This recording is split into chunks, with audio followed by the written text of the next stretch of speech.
கர்த்தர் அதிசயங்களை செய்கிறார். ஊழியங்கள் வழங்கும் ஜீவ வார்த்தை. இந்த நாளிலும் உங்களை சந்திப்பதில் கர்த்தருடைய ஊழியக்காரன் பெருமகிழ்ச்சி அடைகிறேன். இந்த நாள் ஒரு விசேஷித்த நாள்.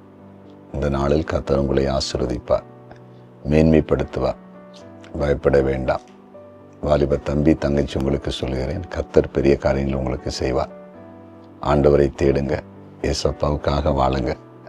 அவர் உங்கள் எதிர்காலத்தை மேன்மைப்படுத்தி வைப்பார். நம்பிக்கை இழக்க வேண்டாம். படிப்பு வரலையே, சரியான வேலை இல்லையேன்னு கலங்காதீங்க. கர்த்தர் பார்த்து கொள்வார். ஆண்டவருக்குள்ளே நீங்கள் வாருங்க, அவர் எல்லாவற்றையும் தருவார். இந்த நாளிலே ஜீவார்த்தைக்கான வசனம் சங்கீதம் 22:27. பூமியின் நிலைகளெல்லாம் நினைவு கூர்ந்து கர்த்தரிடத்தில் திரும்பும். ஜாதிகளுடைய சந்ததிகளெல்லாம் முது சமூகத்தில் தொழுது கொள்ளும். ஜாதிகளுடைய சந்ததிகளெல்லாம் முது சமூகத்தில் தொழுது கொள்ளும். சந்ததிகள் கர்த்தரை தொழுது கொள்ளும். சந்ததிகள் கர்த்தரை தொழுது கொள்ளும். நம்முடைய சந்ததிகள் கர்த்தரை தொழுது கொள்ளணும், கர்த்தரை வழங்கணும். அதாவது கர்த்தரை மகிமைப்படுத்தணும். இந்த நாளில் பார்க்கும்போது சில குடும்பத்தில் தாய் தகப்பன் ஆண்டவரை தேடுறாங்க, ஆண்டவரை ஆராதிக்கிறாங்க, சபைக்கு போகிறாங்க. ஆனால் பிள்ளைங்க ஆண்டவரை தேடலை, ஆண்டவரை ஆராதிக்கலை. ஆலயத்துக்கு பிள்ளைங்க போக மாட்டேங்கிறாங்க. ஆலயத்துக்கு வாருங்கன்னு கூப்பிட்டாலும் பிள்ளைங்க ஆலயத்துக்கு நேராக வருகிறது இல்லை. அப்படி சில குடும்பத்தில் கஷ்டங்களை அனுபவிக்கிறாங்க. எங்கள் பிள்ளைகளும் கர்த்தரை ஆராதிக்கணுமே, கர்த்தரை தொழுது கொள்ளணுமே, ரட்சிக்கப்படணுமே, பிள்ளைகள் ஞானஸ்தானம் எடுக்கணுமே, ஆண்டவருக்குள்ளே வர வேண்டும் என்று அநேக பெற்றோர்கள் கண்ணீரோடு இருக்கிறாங்க. சில வேளையில் உங்கள் வாழ்க்கையிலும் அப்படிப்பட்ட ஒரு நிலை இருக்கலாம். எங்கள் பிள்ளைகள் கர்த்தரை தொழுகொள்ளாமல் இருக்கிறாங்களே, கர்த்தரை ஆராதிக்காமல் இருக்கிறாங்களே, அப்படிப்பட்ட எண்ணம் உங்களுக்குள்ளே இருந்ததுன்னா கர்த்தர் மாற்றி அமைக்க போகிறார். உங்கள் பிள்ளைகளை கர்த்தரை தொழுது கொள்ளுகிற ஆராதிக்கிற பிள்ளைகளாய் ஆண்டவர் மாற்றப் போகிறார். அதிசயம் நடக்கப் போகிறது.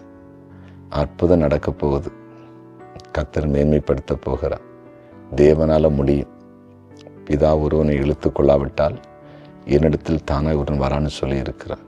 கண்டிப்பாக ஆண்டவர் இழுத்து கொள்வார். அவருடைய முகத்தை காண்பிப்பார். அவரை தரிசிப்பார்கள். அவருக்காக எழும்புவார்கள். அவருக்காக ஊழியம் செய்வார்கள். கண்டிப்பாக செய்வார்கள். வாக்குத்தத்தம் அழகாய் இருக்கிறது. ஜாதிகளுடைய சந்ததியெல்லாம் கர்த்தரை தொழுது கொள்ளும். நிச்சயமாக உங்கள் சந்ததியெல்லாம் ஆண்டவரை தொழுது கொள்ளப் போகிறது. ஜெபிப்போமா? ஜெபிக்கலாம். எங்கள் அன்பு ஆண்டவரே, நீர் பேசின வார்த்தைக்கு ஸ்தோத்திரம். உம்முடைய கரத்தில் ஒப்பு கொடுக்க ஒரு தெய்வீக பிரசன்னம் இப்பொழுது எல்லாரையும் ஆளுகை செய்யட்டும்.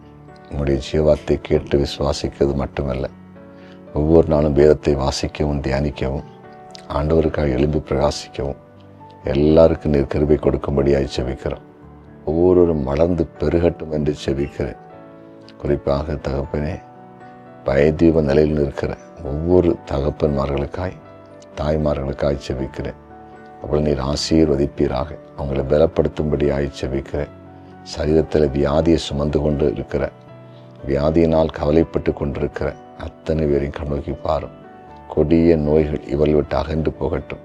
நீர் சுகத்தை கொடுக்கும்படிக்கு ஜெபிக்கிறேன். அதே போல் ஆண்டவரே, இன்றைக்கு பிறந்த நாளை காண்கிற அனைவரையும் ஆசீர்வதித்து ஜெபிக்கிறேன். திருமண நாளை காண்கிற குடும்பங்களை வாழ்த்தி ஆசீர்வதிக்கிறேன்.